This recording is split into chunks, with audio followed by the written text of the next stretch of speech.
Hey, it's Mark here, and welcome to the next edition of the Employee Survival Guide, where I tell you, as always, what your employer does definitely not want you to know about, and a lot more. Hey, it's Mark again, and I wanted to talk to you about a topic that I hear a lot. And what is hostile work environment? What is it? People talk about it and use that phrase so often.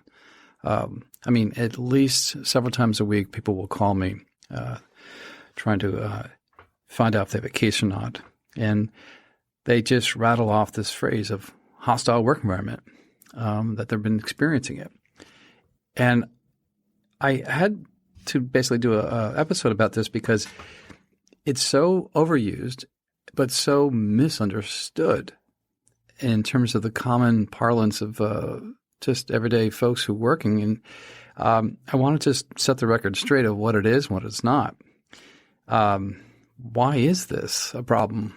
And I'm going to just, say that I blame employers. Because your employer is not going to explain to you what it is and what it's not. Almost as if they're just kind of impugned from any responsibility to help explain it to you. I know it's going to appear in some definition in some manual you employer gave you. I know it's probably going to be talked about in some sexual harassment training that you attended years ago but had literally no effect. Literally the EEOC admits that EEOC training or sexual harassment training does not work. But it is so overused, and it applies not only in the sexual harassment context, but it applies in every discrimination context because it's used. I use it as a claim against employers all the time, but it has to fit within a certain rubric of requirements that the law says it is what it is. So that's the purpose of the podcast episode, is to explain so that you can refer to this episode and saying, okay, now I get it. Now I know what hostile work environment is, and I know what it's not. So it should be very clear about what it is and what it's not when I'm done with the episode. But let's just dive into it.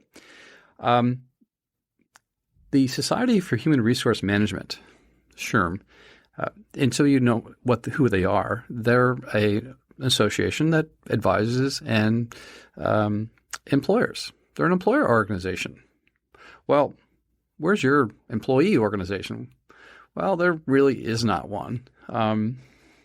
There's the National Employment Lawyers Association, but that's for me.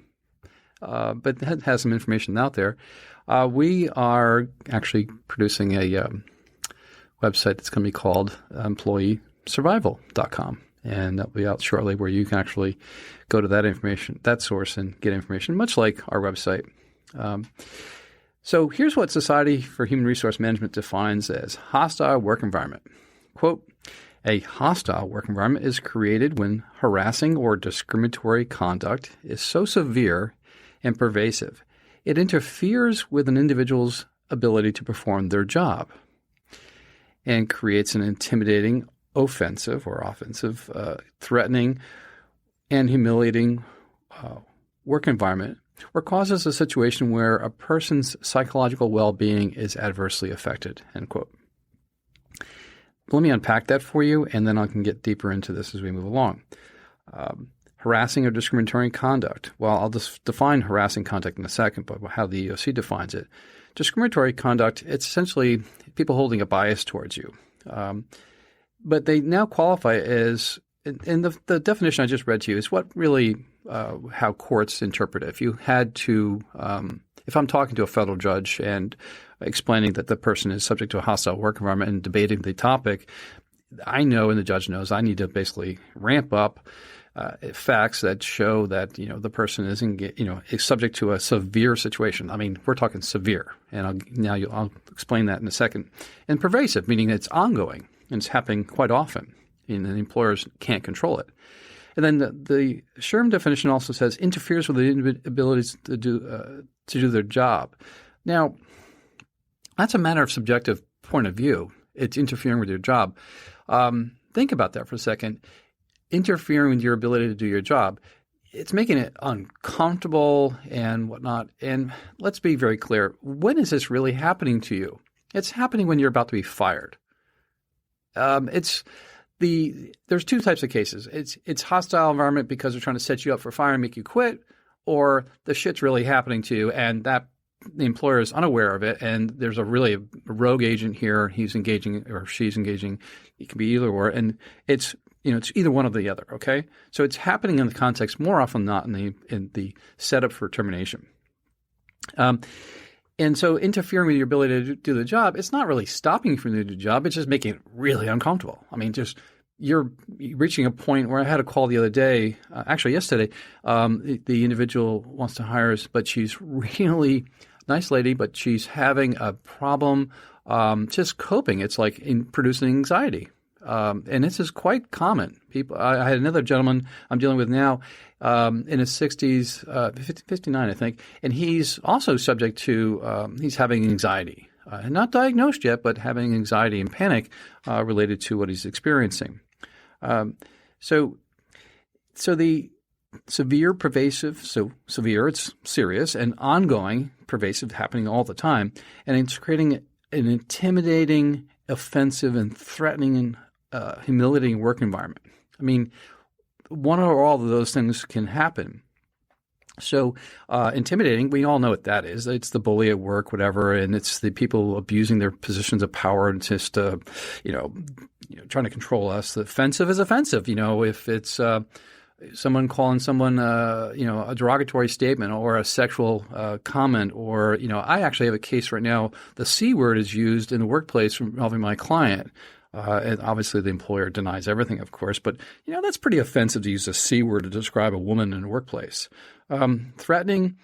I had the same individual who used the C word threatened to do harm to a feminine member of my client. I mean, that's unusual. Happens. I have had one client who was punched by his CEO years ago in an office, in a meeting, in front of other people. I mean, that's bizarre. The CEO was actually the majority shareholder of a major financial firm. He lost his control, and the Delaware Chancery Court took it away and then allowed the minority shareholder group to take over control of the company. Pretty serious event. So he got slugged in an office meeting. So that's a threatening environment. And now I spoke about the psychological well-being aspect. And that's whereby you're subjected to this behavior happening all the time, pervasive and severe, and you're basically losing your shit because you're having anxiety, and you don't have like organic anxiety and depression. You just have situational. So if you went to a Diagnostic Statistical Manual Revised number 5, which is a real document, it's what a book that psychologists and psychiatrists use to diagnose people's mental nervous conditions. You would find language and symptoms that someone would experience that is situational. So you're having a situation caused by some yahoo in work that is trying to get you to quit, maybe putting you on a PIP, all this kind of stupid stuff that happens. That's really just kind of a fiction. It's just trying to make it up. You're doing your job just fine. It's just they have other concerns. I'm only just describing what employers do to you. Doesn't make it right. It's just that the current state of affairs to fire you is to make you quit first and then set you up for firing later on, and then they create this hostile environment. So in that SHRM definition I've now described, and you got a good sense of what hostile work environment is. And let me get a little further into this. The EEOC has a definition of harassment. I'm going to actually read it to you so you understand this. Quote, harassment is a form of employment discrimination that violates Title VII of the Civil Rights Act of 1964, a very important statute. The Age Discrimination in Employment Act of 1967, another important statute. And the Americans with Disabilities Act of 1990. I'll also caveat and say that harassment as a form of discrimination applies under 42 U.S.C. 1981, which is a civil rights statute that we use to enforce and prosecute race discrimination cases for everybody, not just African Americans. It's white, reverse discrimination, it's Asian, it's black. The EEOC goes on to say harassment is unwelcome conduct that is based on a race, color, religion, sex, including sexual orientation, which is now the law of the land, folks, gender identity, and pregnancy, national origin, older age, and I'm reading now, so beginning age 40, so that's how the law applies, disability or genetic information, including family medical history. Harassment becomes unlawful where, number one, enduring the offensive conduct becomes a condition of continued employment, or two, the conduct is severe or pervasive, so it's one or the other, enough to create a work environment that a reasonable person would consider intimidating, hostile, or abusive. To any of those.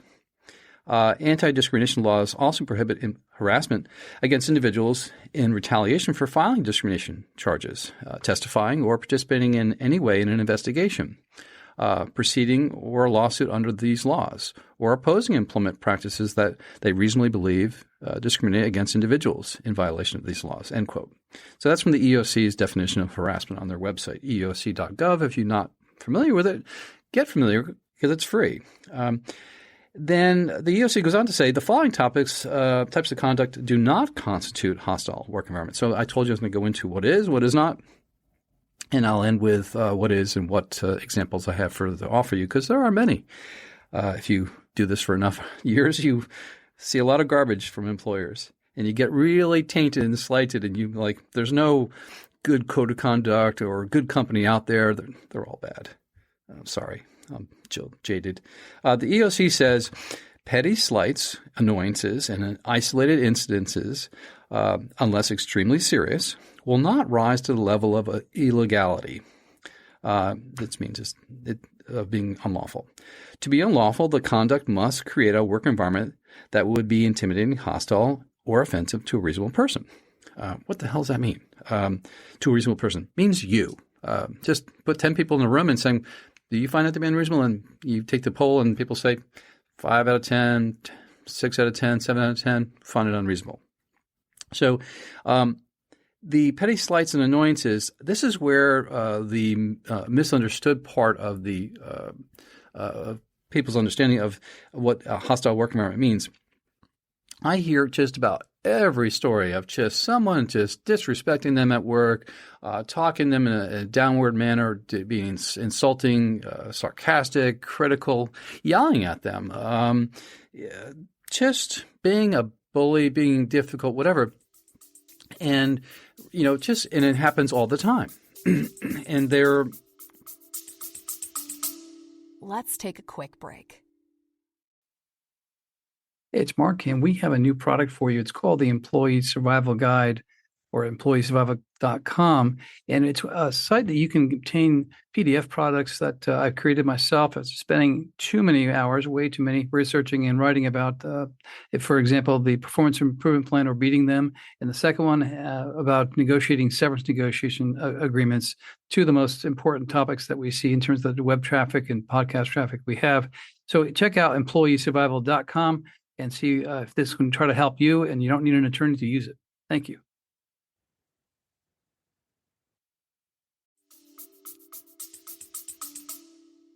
Like every day, every week. And it just doesn't stop. And typically happens when people are getting ready to be fired. And employers, I want you to put the writing on the wall, make your work environment suck, essentially what it means. And it's cheaper for you to quit, by the way, because you can't claim unemployment benefits. So that's why they do it. If they have to fire you, they can fire you. It's at will. They don't give you a reason at all. They just fire you. And it's happening regularly now. It's March 2023, so it's happening quite often. The recession that hasn't become yet is what I define it as. Anyway, the petty slights and annoyances, I hear the story of just this junk that's thrown at people. Nice folks, too. Everybody's just didn't see it coming, and all of a sudden the train wreck happens, and they call me, like, what can I do about it? I have to explain this same conversation to them that it has to be rise to above a level of just the petty slights and annoyances and the bully behavior. When you get on a call with me, I'm looking for how you're treated differently because of some type of protected status, like your age, race, religion, disability, retaliation because you complain about something. I'm just looking to hook that bad behavior you're experiencing by your supervisor or your coworker and your protected status. If it's not there and the petty annoyances, slights, and isolated incidences are they're bad, but they're not severe. They're not. You're not using the N-word. You're not describing pregnant women as having baby brain. You're just not jumping over you're not using the C word to describe women. You're not using sexual orientation like that you're something about being gay or sexual orientation. And I don't want to spread and use the derogatory language because I don't really think it's appropriate. But it has to go over a threshold. And so my point being is that you're going to experience a crud load of material behavior by your employer that's just not really humane to you, but doesn't get to legal status. And so I think there's some level of training given to employers, managers. And you're always going to screw it up. The manager's just going to take the direction and then screw it up. And because I hear, for example, in age cases, I always ask the person, did they ask you about your retirement plans? Like, what you retire soon? How old are you? Did you know that both of those comments are illegal? You can't ask people that. And if you ask it right before they're fired or before a PIP, well, guess what? Come to me. That's a nice case because they're taking your age into consideration to evaluate your job. So that may be a hostile environment, but they're exhibiting bias towards you on the age example there. So there's a certain threshold to get over. Now, what is considered illegal conduct by the EEOC? Because I've been talking around that bush all day. So here the EEOC says, here's what is illegal. Quote, offensive conduct may include, but is not limited to, offensive jokes, slurs, epithets, or name-calling, physical assaults or threats, intimidation, ridicule or mockery, insults or put-downs, offensive objects or pictures. That's the old pinup calendar girls they used to put up in the office in the locker room. And interference with work performance. Harassment can occur in a variety of circumstances, including but not limited to the following circumstances. Quote, the harasser can be the victim's supervisor, a supervisor in another area, an agent of the employer, which can be an independent contractor, by the way, a coworker, or a non-employee, again, an independent contractor. The victim does not have to be the person harassed, but can be anyone affected by the offensive conduct.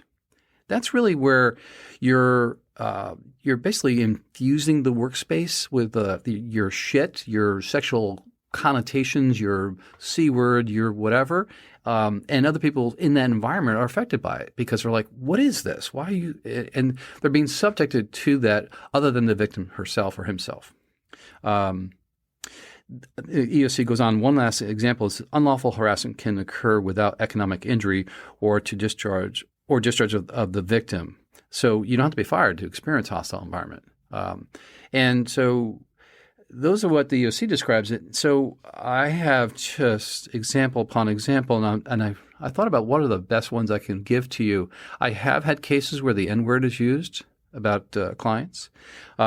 Clearly, and I've read cases too where the N-word's used, but the court said it was not unlawful or hostile. Isn't that weird? That you can use the N-word at work, and we're talking in a really derogatory way. We're not talking because you heard it in a rap song, played it in the office. We're talking about someone using the N-word one time, and the court says, not enough. And you got to know, folks, that just because the law is illegal on this concept of describing, if the derogatory N-word is used in a work environment, judges have different points of view politically. They're appointed by who? Politicians. So presidents. So in the federal court. And so don't expect that every case is going to fall down exactly the same. So it doesn't happen. Other examples of hostile work environment, I always refer to the CEO punching my client because it was just it was serious, but it was also very funny. And serious because CEOs shouldn't be doing that in front of people in a workspace because they can't control their anger management if whatever is happening to them. My client did get assaulted. He did resolve the matter, and he was well compensated, of course. The other examples are my favorite is just pregnancy-related comments that men and women or they do it too, to other women. And it's weird, I know, but just anything about having pregnancy or just the baby brain comment, that they're, something about, anything pregnancy related, men have just made derogatory sexist remarks because it does fall into the vein of and category of sex discrimination. And we all know the result of, bias towards pregnancy, which can exist in the hostile environment situation because, the woman has to take time off for maternity leave and employers don't like it. And I cannot understand why those cases still exist, but they just ramp the crap up on the pregnant employees all the time. And they're my favorite case because they're so easily to deal with on my part, and I always can resolve them. But just employers make stupid mistakes. When you have someone who's pregnant, do the opposite. Show them how much you care about. They're going to have a beautiful life event with their spouse or their partner and have a new baby and bring it to the world because everybody came in the world the same way. But just don't make their life hard, okay? It's just asinine that it happens, and I'm not kidding you. It happens once a month. I get a call for a pregnancy case or hear about a case or have a case. So they exist. They're real. Sex cases, you can have the standard stupid junk of derogatory language about male and female, about just, sexual connotations. Sex is a very powerful thing. We actually protect in our society sex more than anything else. Race, age, whatever. We've passed the laws to the Speak Up Act, so to eliminate the pre-dispute non-disclosure issues. Think about the Weinstein case. We're thinking about the ending. Well, Biden signed the forced ban on arbitration for sexual harassment, sexual assault cases. I mean, even in the Southern District and the District of Connecticut, the federal courts, when you have an emotional distress case, it only has to be connected to a sex discrimination or gender case or sexual harassment case. All other cases of claims of emotional distress in an employment setting they don't rise to the level. We treat sex differently. I don't know why that is, but our culture it's finally, maybe it'll get to a level where we treat all of the protected classes the same way, but sex, it's a major deal. So in the hostile work environment context, you have, use your imagination. You have a lot of men and women using pejorative language to describe one another person in an attempt to intimidate them. I don't necessarily hear or see the cases where it's kind of like, quid pro quo, where if you have sex with me, I'll promote you, that type of thing. I don't think that's happening as much. I think it's more of just this subversive, disgusting, language that's being used, or just treating people differently, and more men get more favorable treatment. There's a story that I'm going to actually do an episode on, and actually multiple episodes, where it's like the worst sexual harassment story I ever heard. I mean, it's on our podcast and our website, and you can read a bit. And I've included the copy of the complaint.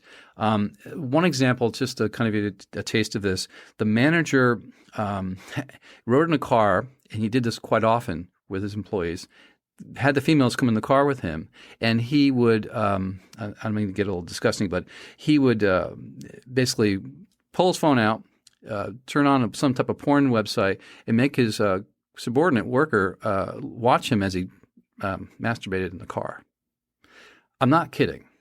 It's really gross, but this fellow did it. And he's actually has a podcast where he's challenging the victim of this today. It's still going on. So if you dump into that story, it's an ongoing affair right now. It's in the court in the Eastern District of Pennsylvania Federal Court. So it's, this stuff really happens. There's really people who don't treat females equally, and it gets really bizarre.